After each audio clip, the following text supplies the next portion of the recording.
ಕೋನಗಳು ಏನದವ? ಕೋನ.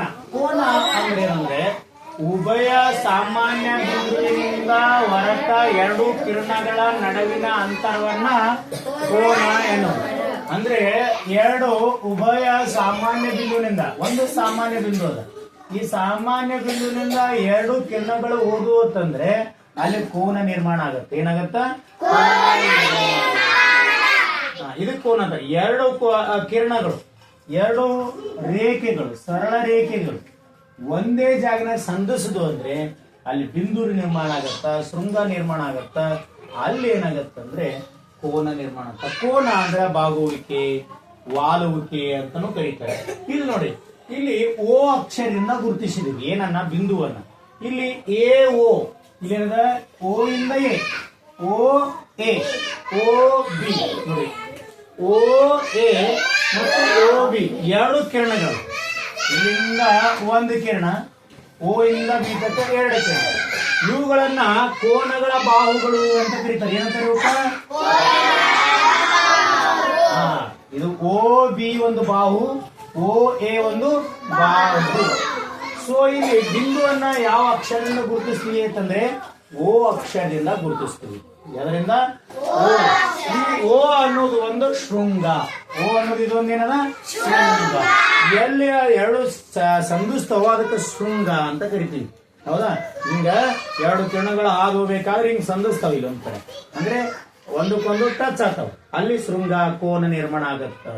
ನೋಡ್ರಿ, ಅದಕ್ಕೆಲ್ಲ ದಿನನಿತ್ಯ ಬಳಸೋದ್ರಲ್ಲಿ ಬಹಳ ಸಲ ಕೋನ ಆಗ್ತೀವಿ. ನೀವು ಕೋಲಾಟ ಆಡ್ತಿರ್ಬೇಕು, ಹಿಂಗ ಆಗ್ತಿರ.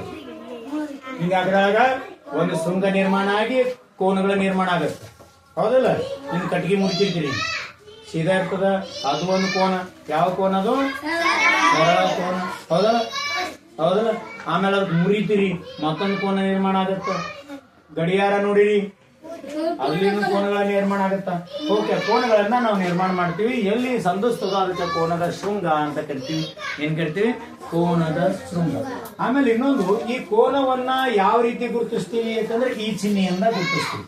ಇದು ಕೋನ ಚಿಹ್ನೆ ಅಲ್ಲ, ಈ ರೀತಿ ಗುರುತಿಸ್ತೀವಿ. ಇದನ್ನ ಹೆಂಗ್ ಬಳಸ್ತೀವಿ ನೋಡಿ. ಎ ಓ ಬಿ ಒಂದು ಕೋನ. ಏನದ? ಎ ಓ ಬಿ ಒಂದು ಕೋನ. ಅದನ್ನ ಹೆಂಗ್ ಗುರುತಿಸ್ತೀವಿ ಅಂದ್ರೆ ಹಿಂಗ್ ಗುರುತಿಸ್ತೀವಿ. ಇದು ಒಂದು ಕೋನ. ಈ ರೀತಿ ಎ ಓ ಬಿ ಕೋನ. ಅಥವಾ ಇನ್ನೊಂದು ಹೆಂಗ್ ಬರೀತೀವಿ ಅಂತಂದ್ರೆ ಎ ಓ ಬಿ ಮೇಲ್ಗಡೆ ಈ ರೀತಿ ಮಾಡ್ತೀವಿ. ಅದು ಎ ಓ ಬಿ ಕೋನ ಅಂತಾನು ಕರೀತಾರೆ. ಏನಂತ ಕರೀತಾರೆ? ಸಂಕೇತದಿಂದ ಸೂಚಿಸ್ತೇವೆ. ಕೋನವನ್ನು ಸೂಚಿಸಲು ಆಂಗ್ಲ ಭಾಷೆಯ ದೊಡ್ಡ ಕ್ಯಾಪಿಟಲ್ ಲೆಟರ್ ಗಳನ್ನ ಮಾತ್ರ ಬಳಸ್ತಾರೆ. ಏನ್ ಬಳಸ್ತಾರೆ? ಕ್ಯಾಪಿಟಲ್ ಲೆಟರ್ಸ್ಗಳು. ಇಂಗ್ಲಿಷ್ ಕ್ಯಾಪಿಟಲ್ ಲೆಟರ್ಸ್ ಅದಾವಲ್ಲ, ಅವನ್ನೇ ಬಳಸ್ತೀವಿ. ಇಲ್ಲಿ ಎ ಓನು ಗುರುತಿಸಬಹುದು, ಅಥವಾ ಪಿ ಈ ತರ ಇನ್ನೊಂದು ಬರ್ತಪ್ಪ, ಇನ್ನೊಂದು ಕೋನ Q R, P Q R. ಇದು ಸಂಧಿಸಿದ ಯಾವುದು ಮಧ್ಯದಲ್ಲಿ ಸಂಧಿಸ್ತೋದಕ್ಕೆ ಶೃಂಗ. ಇಲ್ಲಿ ಶೃಂಗ ಯಾವ ಚಿಹ್ನೆಯಿಂದ ಗುರುತಿಸ್ತೀವಿ? ಪಿ ಇಂದ ಗುರುತಿಸ್ತೀವಿ. ಸಾಮಾನ್ಯವಾಗಿ ನಾವು ಓ ಇಂದ ಗುರುತಿಸ್ತೀವಿ, ಕೆಲವೊಂದು ಟೈಮ್ನಾಗ ಪಿ. ಬಟ್ ಕ್ಯಾಪಿಟಲ್ ಇಂಗ್ಲಿಷ್ ಲೆಟರ್ನ ಕ್ಯಾಪಿಟಲ್ ಲೆಟರ್ ಗಳಿಂದ ಗುರುತಿಸ್ತೀವಿ. ಹೌದಾ? ನೆಕ್ಸ್ಟ್, ಚಿತ್ರದಲ್ಲಿರುವ ಇಲ್ಲೊಂದು ಚಿತ್ರ ಅದ ನೋಡಿ. ಕೋನ ಹೆಂಗ್ ಬರ್ದಾರ ನೋಡ್ರಿ ಆ ಚಿತ್ರದಲ್ಲಿ ಇರ್ತಕ್ಕಂಥದ್ದು ಬರವಣಿಗೆ. ಈಗ ನಾ ಆಲ್ರೆಡಿ ಹೇಳಿದ್ ನಿಮ್ಗೆ.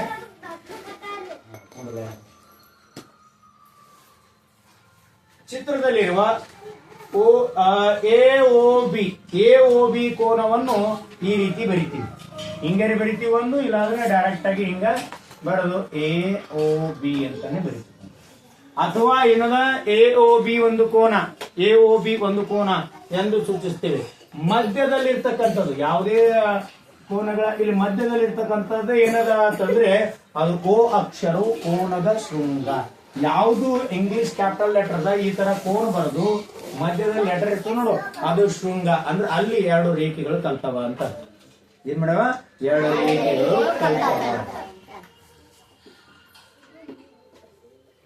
ನಮ್ಮ ಸುತ್ತಲಿನ ಪರಿಸರದಲ್ಲಿ ಕಂಡು ಬರುವ ಕೋನದ ನಿತ್ಯ ಜೀವನದ ಉದಾಹರಣೆಗಳನ್ನ ನೋಡೋಣ. ಕೋನಗಳನ್ನ ನಾವು ಮನೆಯಾಗ ಎಲ್ಲಾ ಕಡೆ ನೋಡ್ತೀವಿ. ಹೌದಾ? ನಾವು ಈಗ ಅದೇ ಇಲ್ಲ, ಮನುಷ್ಯ ಎಷ್ಟು ಡಿಗ್ರಿ ನೋಡ್ತಾನ? 180 ಡಿಗ್ರಿ ಹಿಂಗ್ ನೋಡ್ತಾ ಇರ್ತಾನ. ಸ್ವಲ್ಪ ಅಲ್ಲಿರ್ತದ, ಆದ್ರೆ ಕ್ಲಿಯರ್ ಆಗಿ ನಮ್ಗೆ 180 ಡಿಗ್ರಿಯನ್ನ ಕಾಣ್ತಾವ. ಯಾವ ಪ್ರಾಣಿ ಪೂರಾ 360 ಡಿಗ್ರಿಯನ್ನ ನೋಡ್ತಕ್ಕಂತ ಪ್ರಾಣಿಗಳನ್ನು ನಾವು ನೋಡ್ತೀವಿ. ಮತ್ತ ಕೆಲವೊಂದು ಟೈಮ್ ಮರದಲ್ಲಿ ಟೊಂಗೆಗಳು ಹಿಂಗ್ ಗಿಡ ಇದ್ದಿರ್ತದ, ಅದಕ್ಕೆ ಟೊಂಗಿ ಹಿಂಗ್ ಹೊಡಿತದೆ. ಕರೆಕ್ಟ್ ಹೌದಾ? ಕೋನ ನಿರ್ಮಾಣ ಆಗತ್ತೋ ಇಲ್ಲೋ? ಆಮೇಲೆ ನೆಕ್ಸ್ಟ್ ತೆರೆದ ಪುಸ್ತಕವನ್ನ ತೆರೆದ ಪುಸ್ತಕ. ಇದು ಪುಸ್ತಕ ಇರ್ತದ, ಒಂದ್ ವೇಳೆ ಹಿಂಗ್ ಮಾಡಿ ಹಿಂಗ್ ತೆರೆದ್ರಿ ಅಂದ್ರೆ 90 ಡಿಗ್ರಿ ಆಗತ್ತ. ಹಿಂಗ್ ತೆರೆದ್ರಿ ಅಂದ್ರೆ ಯಾವ ಡಿಗ್ರಿ ಆಗತ್ತ? 180 ಡಿಗ್ರಿ ಆಗತ್ತ. ಇದು 90 ಡಿಗ್ರಿ ಲಂಬಕೋನ, 180 ಡಿಗ್ರಿ ಯಾವ ಕೋನ ಆಗತ್ತ? ಸರಳ ಕೋನ ಆಗತ್ತ. ಒಳಗೊಮ್ಮೆ ನಾವು ಹಿಂಗ್ ಬಿಟ್ಬಿಡ್ತೀವಿ, ಯಾವ ಕೋನ ಆಗ್ಬಿಡ್ತೀವಿ? ಇದು 80 ಹೋಗಿ 360ಕ್ಕಿಂತ ಕಡಿಮೆ ಆಯ್ತು, 180ಕ್ಕಿಂತ ಜಾಸ್ತಿ ಆಯ್ತು. ನೋಡ್ರಿ, ನಾವು ದಿನನಿತ್ಯವನ್ನು ನಾವು ಏನ ಮಾಡ್ತೀವಿ? ಈ ಕೋನಗಳನ್ನ ನಾವಿಲ್ಲಿ ಬಳಸ್ತಕ್ಕಂಥದನ್ನ ನೋಡ್ತೀವಿ. ಆಮೇಲೆ ನೆಕ್ಸ್ಟ್ ತೆರೆದ ಪುಸ್ತಕ ಇತ್ತು ಕೋಲಾಟ ಮಾಡ್ತಿರ್ತಾರ, ಹಿಂಗ್ ಹೊಡಿತಿರ್ತೀರಿ. ಒಳಗೊಮ್ಮೊಮ್ಮೆ ಏನ್ ಮಾಡ್ತಾರೆ? ಮತ್ತೊಬ್ರಿಗೆ ಹಿಂಗ್ ಹೊಡಿತಿರ್ತಾರ. ಅಲ್ಲಿ ಯಾವಾಗ ಮತ್ತೊಂದಕ್ಕೆ ಟಚ್ ಆಗುತ್ತೋ ಹಿಂಗ, ಅಲ್ಲಿ ಕೋನ ನಿರ್ಮಾಣ ಆಗುತ್ತೆ. ದಿನನಿತ್ಯದಲ್ಲಿ ಏನಾಗತ್ತ? ಕೋನಗಳು ನಿರ್ಮಾಣ ಆಗ್ತಾ ಹೋಗ್ತಾವ. ಆಮೇಲೆ ಕಿಟಕಿಯ ಸರಳುಗಳು. ಕಿಟಕಿ ಅದ್ ನೋಡಲಿ ನೇರವಾಗಿ ಅದಾವ, ಸರಳ ಕೋನ ಅದಾವ.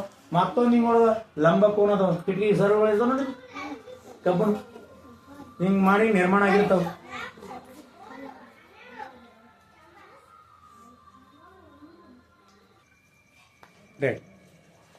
ತೆರೆದ ಬಾಗಿಲು ತೆರೆದಿರ್ತಾವಲ್ಲ, ಅವು ಸರಳ ಕೋನನ್ನ ನಿರ್ಮಾಣ ಮಾಡ್ತಾವ.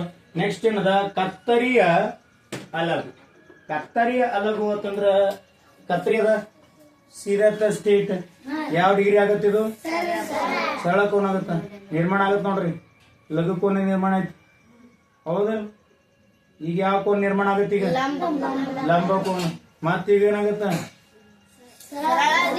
ಸರಳಾಧಿಕ ಕೋನ. ನೋಡಿ, ಇವೆಲ್ಲ ಕತ್ತರಿಯ ಕೋನಗಳನ್ನ ನಿರ್ಮಾಣ ಹಾಕೋತು ಹೋಗ್ತಕ್ಕಂಥದ್ದು. ಇನ್ನು ನೆಕ್ಸ್ಟ್ ಯಾವ್ದು ಬರ್ತದೆ? ಗಡಿಯಾರದ ಮುಳ್ಳುಗಳು. ಈ ಗಡಿಯಾರದ ಟೈಮ್ ಎಷ್ಟಾಗಿದೆ? ಈಗ 9 ಗಂಟೆ ಸೆಕೆಂಡ್ ಬಿಡ್ರಿ ಅದು. ಈಗ ಯಾವ ಕೋನ ನಿರ್ಮಾಣ ಆಗಿದೆ ಇಲ್ಲಿ? ಲಂಬ ಕೋನ. ಯಾವ ಕೋನ? ಹೌದಲ್ಲ? 90 ಡಿಗ್ರಿ ಆಗ್ಯದ ಏನಿಲ್ಲ? ನೆಕ್ಸ್ಟ್ ಅದು ಚೇಂಜ್ ಆಯ್ತು ನೋಡ್ರಿ. ಇದು ಯಾವ ಕೋನ ನಿರ್ಮಾಣ ಆಯ್ತು? ಈಗ ಕೋನಗಳು ಈ ಸೈಡ್ನು ಆಗ್ಬೋದು, ಯಾವ ಸೈಡ್ ನಮಗೆ. ಇದು ಪೂರಾ ಎಷ್ಟು ಡಿಗ್ರಿ ಇರ್ತದ? 360 ಡಿಗ್ರಿ ಆಗುತ್ತ ಲಘು ಕೋನ. ಈಗ ನೆಕ್ಸ್ಟ್ ನೋಡ್ರಿ, ಹೌದಲ್ಲ? ನಿಮ್ಗೆ ಹಂಗೆ ಕೇಳ್ತಾರೆ ಎಕ್ಸಾಮ್ದಾಗ, 9 ಗಂಟೆ 15 ನಿಮಿಷ ಆದ ಹಳೆಗ ಗಂಟೆಯ ಮುಳ್ಳು ಮತ್ತು ನಿಮಿಷದ ಮುಳ್ಳು ಯಾವ ಕೋನವನ್ನ ನಿರ್ಮಾಣ ಮಾಡಿರುತ್ತದೆ? ಯಾವ ಕೋನ ನಿರ್ಮಾಣ ಮಾಡಿರ್ತದದು? ನಿಮ್ಗೆ ಮತ್ತೆ ಪ್ರಶ್ನೆ ಕೇಳ್ತಾರಪ್ಪ. ದಮ್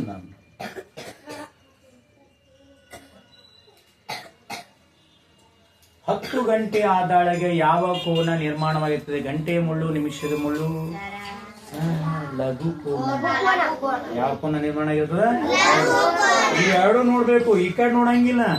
ಈ ಕಡೆ ಕೋನ ನಿರ್ಮಾಣ ಆಗಿರ್ತದ, ಹೌದಾ?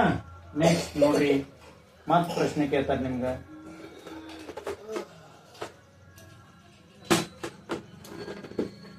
ಬಂದ್ಬಿಟ್ಟಿದ್ದಾರೆ ಯಾರದ?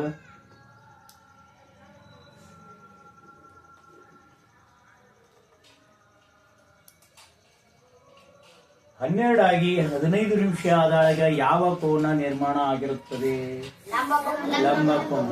ಯಾವುದೇ ಸಂಖ್ಯೆ 12, 6, 9, 3 ಕೇಳಿದ್ರು ಅಂತಂದ್ರೆ ಅವು ಲಂಬ ಕೋನ ನಿರ್ಮಾಣ ಆಗಿರ್ತಾವ.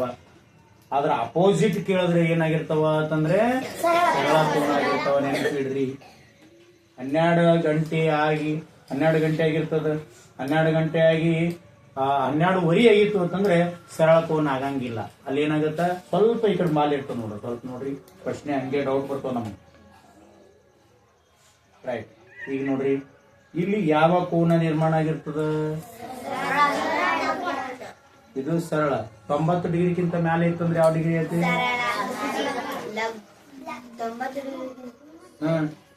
90 ಡಿಗ್ರಿಗಿಂತ ಕಡಿಮೆ. 90 ಡಿಗ್ರಿಗಿಂತ ಹೆಚ್ಚು, 180 ಡಿಗ್ರಿಗಿಂತ ಕಡಿಮೆ ಯಾವ ಕೋನ ಇರ್ತದದು? ಯಾವ ಕೋನ ಇರ್ತದದು? ಸ್ವಲ್ಪ ನೆನ್ಪಿಡ್ರಿ. ಗಡಿಯಾರದ ಮುಳುಗಳು ಕೋನಗಳನ್ನ ಸೂಚಿಸ್ತವೆ. ಯೋಗಾಸನ ಮಾಡ್ತಿರ್ತೀರಿ ನೋಡ್ರಿ, ಯೋಗಾಸನ ಮಾಡ್ತೀರಿ, ಹಿಂಗ್ ನಿಂತಿರ್ತೀರಿ, ಹಿಂಗ್ ಮಾಡ್ತೀರಿ. ಯಾವ ಕೋನ ನಿರ್ಮಾಣ ಆಗತ್ತೆ ಇಲ್ಲಿ? ಲಂಬ ಕೋನ ಇಲ್ಲಿ ನೋಡು ಯಾವ ಕೋನ ನಿರ್ಮಾಣ ಆಗತ್ತ. ಆಮೇಲೆ ಹಿಂಗ್ ಬಾಗ್ತೀರಿ ಯಾವ ಕೋನ ನಿರ್ಮಾಣ ಆಗತ್ತಲ್ಲಿ, ಹೌದಾ. ಮತ್ತೆ ಇದು ಭಾಗ ಲಂಬ ಕೋನ ನಿರ್ಮಾಣ ಆಗತ್ತ, ಹೌದಾ. ಕಾಲುಗಳ ಹಿಂಗ್ ಇಡ್ತೀರಿ ಇಲ್ಲಿ ಕೋನ ನಿರ್ಮಾಣ ಆಗಿರ್ತದ. ಕೈ ಮಾಡ್ತೀರಿ ಇಲ್ಲಿ ಕೋನ ನಿರ್ಮಾಣ ಆಗಿರ್ತದ. ಈ ಯೋಗಾಸನದ ಎಲ್ಲಾ ಕಡೆನೂ ಕೋನಗಳು ಏನ್ ಮಾಡ್ತಾವ, ನಿರ್ಮಾಣ ಆಗಿರ್ತಕ್ಕಂಥದ್ದು. ಆಮೇಲೆ ಇತರ ಬಹಳಷ್ಟು ಕಡೆ ನಮ್ಮೇಲೆ ಅಂತ ದಿನನಿತ್ಯ ಜೀವನದಲ್ಲಿ ಕೋನಗಳು ನಿರ್ಮಾಣ ಆಗುತ್ತೆ.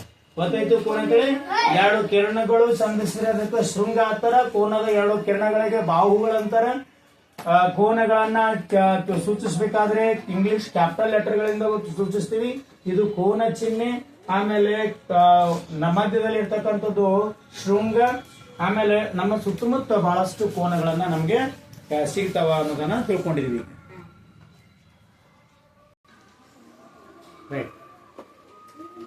ಕೋನದ ಅಳತೆ. ಕೋನದ ಅಳತೆ ವೃತ್ತವನ್ನು 360 ಡಿಗ್ರಿ ಸಮಭಾಗಗಳನ್ನಾಗಿ ಅಥವಾ 360 ಸಮಭಾಗಿ ಭಾಗಿಸಿದರೆ 360 ಸಮನಾದ ಕೋನಗಳು ಸಿಗ್ತಾವ. ಯಾವುದೋ ಒಂದು ವೃತ್ತವನ್ನು ಏನ್ ಮಾಡ್ಬೇಕು, ಒಂದು ವೇಳೆ ಛೇದಿಸಿದ್ರೆ ಕತ್ತರಿಸಿದರೆ ಈ ರೀತಿ ಏನ್ ಸಲ ಕತ್ತರಿಸ್ಬೇಕು, 360 ಆಗತಕ್ಕ ಅಂದ್ರೆ 180 ಆಗತಕ್ಕ ನಾವು ರೇಖೆಗಳು ಎಳ್ಕೊತ ಹೋದ್ವಿ. ಒಂದು ವ್ಯಾಸಗಳು 180 ಹೇಳಿದ್ರೆ ಏನಾಗ್ತವ, 360 ಕಟ್ಟುಗಳಾಗಿ ಪೀಸ್ಗಳಾಗಿ ಬರ್ತಾವ. ಅವು ಪೀಸ್ಗಳ ಒಂದೊಂದನ್ನ ಏನ್ ಮಾಡ್ತೀವಿ, ಸಿಗುವ ಈ ಒಂದು ಕೋನದ ಅಳತೆಯನ್ನ 1 ಡಿಗ್ರಿ ಅಂತ ಕರಿತೀವಿ. ಏನ್ ಕರಿತೀವಿ, ಹಾಗಾದ್ರೆ ಒಂದು ವೃತ್ತದಲ್ಲಿ ಎಷ್ಟು ಡಿಗ್ರಿಗಳು ಇರ್ತಾವ, 360 ಡಿಗ್ರಿಗಳು. ಎಷ್ಟಿರ್ತಾವ, ಪೂರ್ಣ ವೃತ್ತವನ್ನ ನಾವು ಸಮಭಾಗಗಳನ್ನಾಗಿ ನಾವು ಒಂದ್ ವೇಳೆ ಕತ್ತರಿಸಿದ್ರೆ, ಇಡೀ ಪೂರ್ಣ ವೃತ್ತನ್ನ ಸಮಭಾಗಿ ನಾವು ಕತ್ತರಿಸಿದ್ರೆ ಎಷ್ಟು ಕೋನಗಳು ಸಿಗ್ತಾವ ನಮಗ, 360 ಕೋನಗಳು. ಅದಕ್ಕೆ 360 ಡಿಗ್ರಿ ಅಂತ ಕರೀತಾರೆ.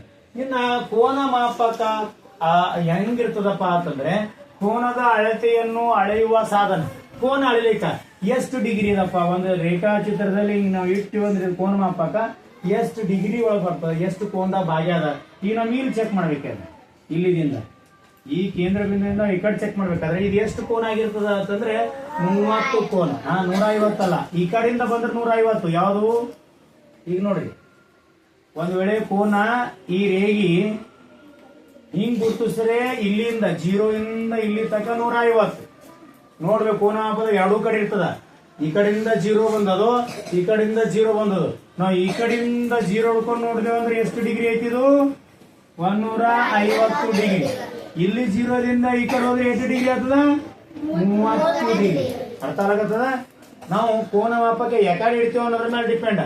ಈ ಕೋನ ಮಾಪಕ ಇಲ್ಲಿಂದ ನಾವು ಚೆಕ್ ಮಾಡ್ಕೊಂಡಿವಿ ಅಂತಂದ್ರೆ 150 ಡಿಗ್ರಿ ಆದ್ರೆ ಈ 0 ದಿಂದ ಹೋದ್ರೆ 30 ಡಿಗ್ರಿ ಆಗ್ತಕ್ಕಂಥದ್ದು. ಅಂದ್ರೆ ಇಲ್ಲಿ ಎರಡು ಅಳತೆ ಕೊಟ್ಟಿರ್ತಾರೆ, 0 ದಿಂದ 180 ಮತ್ತೆ ಈ ಕಡೆ 0 ದಿಂದ 180. ಅಂದ್ರೆ ಇದ್ರಾಗ ಎರಡು ತರ ಕೋನ ಮಾಪಗಳನ್ನ ಸಿಗ್ತಾವ. ಒಂದು 100 ಅರ್ಧ ವೃತ್ತವನ್ನು ಹೋಲುವ 180 ಡಿಗ್ರಿ ಕೋನ ಮಾಪಕ ಸಿಗ್ತದೆ. ಇನ್ನೊಂದೇನು ಸಿಗ್ತದ ಅಂದ್ರೆ ಪೂರ್ಣ ವೃತ್ತವನ್ನ ಹೋಲುವ 360 ಡಿಗ್ರಿ ಕೋನ ಮಾಪಕ ನಮಗ ಸಿಗ್ತಕ್ಕಂಥದ್ದು. ನಾವು ಬಾವಿ ಕೊರಿಬೇಕಾದ್ರೆ ಇದನ್ನೇ ಬಳಸ್ತಾರೆ. ಹೆಂಗಂದ್ರೆ ಕರೆಕ್ಟ್ ಆಗಿ ಬಾವಿಯನ್ನ ಎಲ್ಲಾ ಕಡೆ ಕೇಂದ್ರ ಬಿಂದುವಿನಿಂದ ಸಮವಾಗಿ ಸಿಗಬೇಕು ಅನ್ನೋ ರೀತಿಯಲ್ಲಿ ಕೋನ ಮಾಪದಾಗ ಬಹಳಷ್ಟು ವಿಷಯದಾಗ ಬರ್ತಾವ. ಕ್ಯಾಮ್ರಾದಾಗ ನೋಡಿಲ್ಲ, ಸರ್ಕಾರ ಇರ್ತದೆ ನೋಡ್ರಿ, ಅದು ಪೂರ್ಣ ಮಾಪಕ ಇರ್ತಕ್ಕಂಥ. ಈ ಕಡೆ ಎಷ್ಟು ಸರ್ಸಿದ್ರೆ ಯಾವ ಕಡೆ ನಮ್ಗೆ ಕ್ಲಿಯರ್ ಆಗಿ ಕಾಣಿಸ್ತದ ಅಂತ ನೋಡಿ ನೀವು ಹಿಂಗೆ ಜೂಮ್ ಮಾಡ್ತಾರೆ. ನಿಮ್ಗೆ ಜೂಮ್ ಮಾಡಿ ಆಮೇಲೆ ಆಂಗಲ್ ಕರೆಕ್ಟ್ ಆಗಿ ಮಾಡ್ತಾರೆ. ಆಮೇಲೆ ಸ್ಪೆಕ್ಟ್ ಗಳನ್ನ ರೆಡಿ ಮಾಡ್ಬೇಕಾದ್ರೆ ಅಲ್ಲಿನೂ ತಿರುಗಿಸ್ತಾರೆ, ಎಷ್ಟು ಡಿಗ್ರಿ ತಿರುಗಿಸಿದ್ರೆ ಕಣ್ಣು ಕರೆಕ್ಟ್ ಆಗಿ ಕಾಣಿಸ್ತದ ಅಂತ. ಅಂದ್ರೆ ಇವು ದಿನನಿತ್ಯ ಬಳಸೋದ್ರಲ್ಲಿ ಕೋನಗಳ ನಮ್ಗೆ ಅವಶ್ಯಕತೆ ಯಾವ. ಯಾಕಂದ್ರೆ ನಾವು ನೋಡುವ ದೃಷ್ಟಿ ಕೆಲವ್ರಿಗೆ ನೋಡ್ರಿ ನಾವು ಚಸ್ಮಾದಾಗ ಇಲ್ಲೇ ಇರ್ತಾವ, ಸಮೀಪ ದೃಷ್ಟಿ ದೋಷ ಇರ್ತಕ್ಕಂಥದ್ದು. ಆಮೇಲೆ ಈ ಕನ್ನಡಿಗಳು ನೋಡ್ರಿ, ಗಾಡಿ ಕನ್ನಡಿಗಳು ನೋಡ್ರಿಲ್ಲ, ದೂರಿಂದ ಸಮೀಪ ಕಾಣಿಸ್ತಾವ, ಹೌದಾ. ಹಿಂಗ್ ಸರ್ಸಿದ್ರೆ ಸಾಕು, ಹಿಂಗ್ ಸರ್ಸಿದ್ರೆ ಆ ಕಡೆಯಿಂದ ಕಾಣಿಸ್ತದ. ಆಮೇಲೆ ಎಲ್ಲೇ ಕಡಿಮೆ ಹೋಗ್ಬೇಕಾದ್ರ ಒಂದ್ ಸ್ವಲ್ಪ ಹಿಂಗ್ ವಂಕ್ ಇದ್ದಿದ್ದನ್ನ ಇಟ್ಟಿರ್ತಕ್ಕಂಥದ್ದು. ಸೊ ಕೋನಗಳ ಆಧಾರದ ಮೇಲೆ ಅಂದ್ರೆ ಕೋನ ಮಾಪಕದಾಗ ಎಷ್ಟು ನಾವು ನೋಡ್ತೀವಿ, ಎರಡು ರೀತಿ. ಅರ್ಧ ವೃತ್ತವನ್ನು ಹೋಲುವ 180 ಡಿಗ್ರಿ ಕೋನ ಮಾಪಕ, ಪೂರ್ಣ ವೃತ್ತವನ್ನು ಹೋಲುವ 360 ಡಿಗ್ರಿ ಕೋನ ಮಾಪಕನ್ನ ನೋಡ್ತೀವಿ. ಹಾಗಾದ್ರೆ ಒಂದು ವೃತ್ತದಲ್ಲಿ ಎಷ್ಟು ಕೋನಗಳು ಇರುತ್ತವೆ, ಎಷ್ಟು ಕೋನ ಇರ್ತವೆ? ನಾಳಿನ ದಿನ ಏನ್ ಮಾಡೋಣ, ಕೋನಗಳಲ್ಲಿ ಎಷ್ಟು ಟೈಪ್, ವೃತ್ತವನ್ನ ಹೆಂಗ ಇದು ಮಾಡ್ತೀವಿ ಅನ್ನೋದು ನಾಳೆ ನೋಡೋಣ.